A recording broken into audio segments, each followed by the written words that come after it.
E ainda falando sobre a guerra na Ucrânia, a gente conversa agora com o professor de História das Relações Internacionais do Centro Universitário de Curitiba, Andrew Trauman. Oi, professor, muito bom dia, boa tarde já, obrigado por falar com a gente, seja bem-vindo ao CNN Sábado. Boa tarde, Marcela, boa tarde, Cássio, tudo bem com vocês? Um prazer estar aqui. Professor, a gente vê uma reorganização das tropas russas, principalmente ali no leste da Ucrânia. Por outro lado, autoridades europeias falam que a Rússia pretende tomar a Ucrânia até o dia 9 de maio, que é um dia considerado o dia da vitória contra a Alemanha, né? Isso é viável? O que isso pode significar na prática? E por que essa reorganização das tropas? Essa reorganização das tropas tem a ver com a ideia de uma tomada de um corredor, né, que vinha desde de Mariupol, passando pela Crimeia e chegando até os oblastes de Luhansk e Donetsk, desculpa, que são os oblastes que são de maioria russófona e que são separatistas e que a Rússia pretende fazer parte do seu território. Em relação à data, isso para mim é absolutamente inviável. Nós estamos vivendo aí, a gente está vendo, né, uma guerra de narrativas aí sobre ataques ou não a civis e tudo isso. Eu acho absolutamente inviável que em um mês haja uma vitória definitiva, a não ser, claro, eu não tenho bola de cristal, a não ser, e esperamos que isso não aconteça, que o Vladimir Putin resolva usar realmente uma força muito, muito pesada contra a Ucrânia no afã de ter uma vitória definitiva. Esperamos, é óbvio, que isso não ocorra. E, professor, o presidente russo Vladimir Putin ele anunciou, inclusive, a troca no comando de guerra, que vai chefiar agora um general com uma grande experiência ali na guerra da Síria. É uma estratégia diferente de Putin? O que muda com essa nomeação de um general tão experiente nesse momento da guerra? Olha, durante a guerra da Síria, a principal estratégia usada pelos russos para derrotar o Estado Islâmico eram maciços bombardeios aéreos.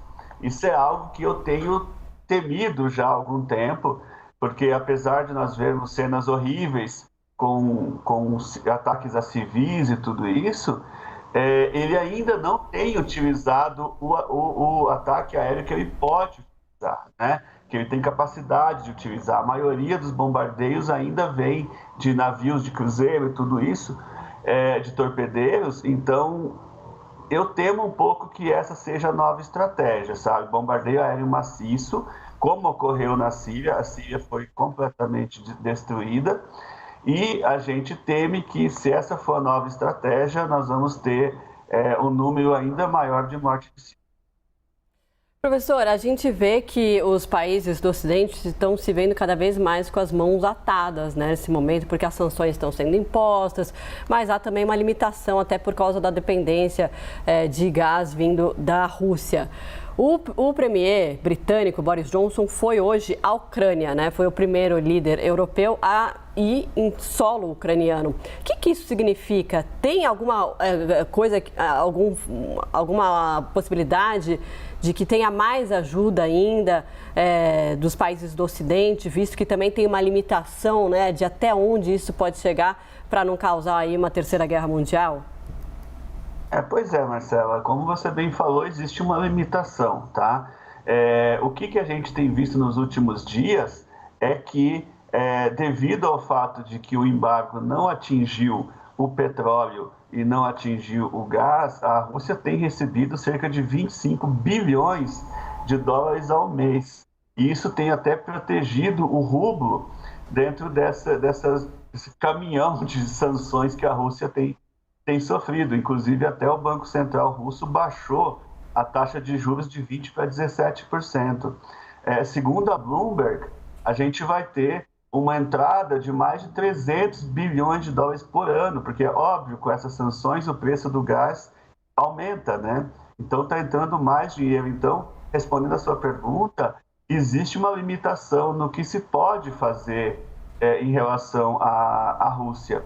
E quanto à visita do Boris Johnson, também eu acho que é algo muito mais político, né? A gente tem eleições em vários países do mundo esse ano. A gente vê muitas vezes o Macron agindo de uma forma um tanto quanto populista. E eu vejo muito mais um ato político do que qualquer outra coisa, porque a OTAN não pode ajudar a Ucrânia. A Ucrânia não faz parte da OTAN, então existe um limite até onde pode ajudar, né? Então, é uma questão um tanto quanto complexa. Eu acho que é mais uma coisa de relações públicas. E, claro, vai ter apoio, vai ter armas e tudo isso, mas armas para os ucranianos usarem. Uma intervenção da OTAN por causa da Ucrânia me parece algo totalmente fora de cabimento. E, professor, como é que você vê essa possível aproximação entre Suécia e Finlândia, podendo se juntar à OTAN em breve? Essa seria motivado pela guerra? Tu acha que a OTAN poderia realmente se aproximar mais do leste europeu? Sem dúvida, sem dúvida. Na verdade, essa aproximação ela já vem lá dos anos 90 e 2000, né? Aqueles países, eu vou puxar aqui meu lado historiador, aqueles países que faziam parte do Pacto de Varsóvia, como Hungria, Polônia, a antiga Tchecoslováquia, todos hoje fazem parte da OTAN. O que a gente tem visto, e saiu uma pesquisa recente na Finlândia, dizendo que pela primeira vez você tem uma estreita maioria da população que gostaria sim de que a Finlândia entrasse para a OTAN.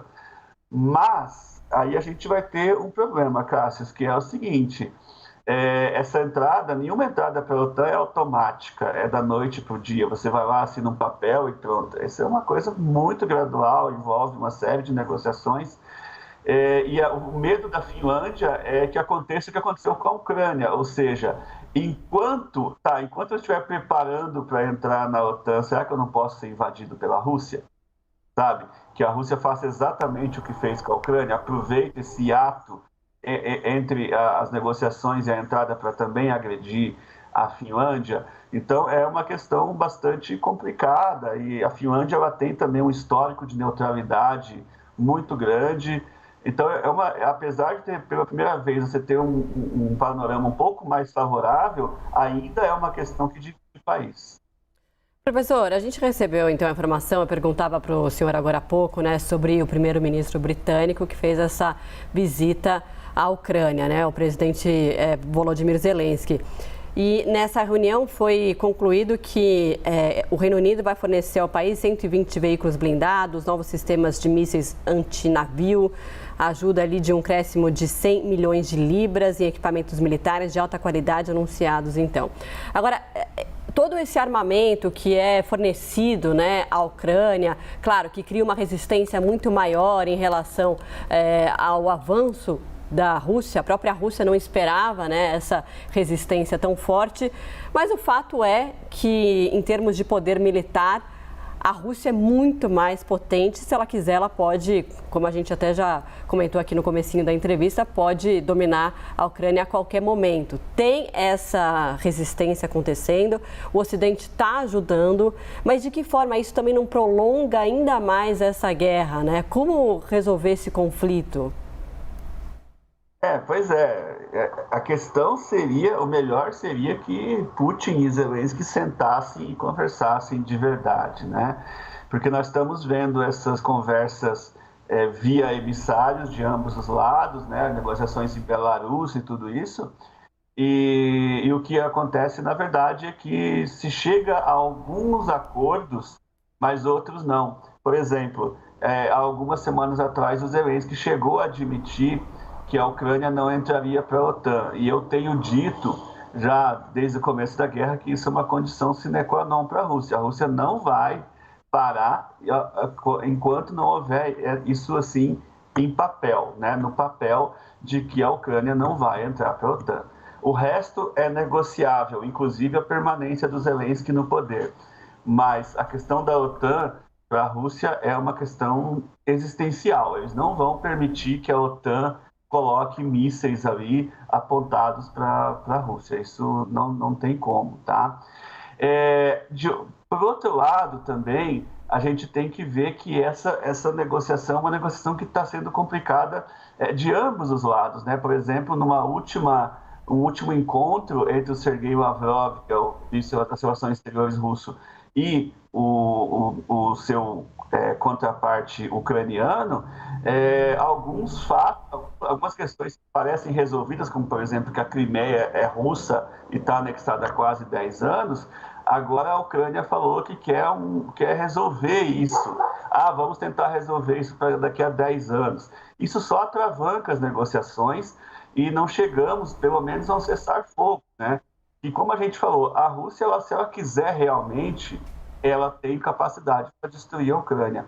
O melhor seria partir de um pressuposto de que a Ucrânia se tornaria um país fora da OTAN e, a partir daí, poderiam ter negociações de retiradas das tropas russas. Professor, eu gostaria de agradecer muito a sua participação, a sua entrevista aqui no CNN Sábado, também pelos todos os esclarecimentos que o senhor fez em relação à guerra entre a Rússia e a Ucrânia. Muito obrigado pela sua participação, viu? Muito obrigado a vocês e eu fico às ordens. Tchau, tchau.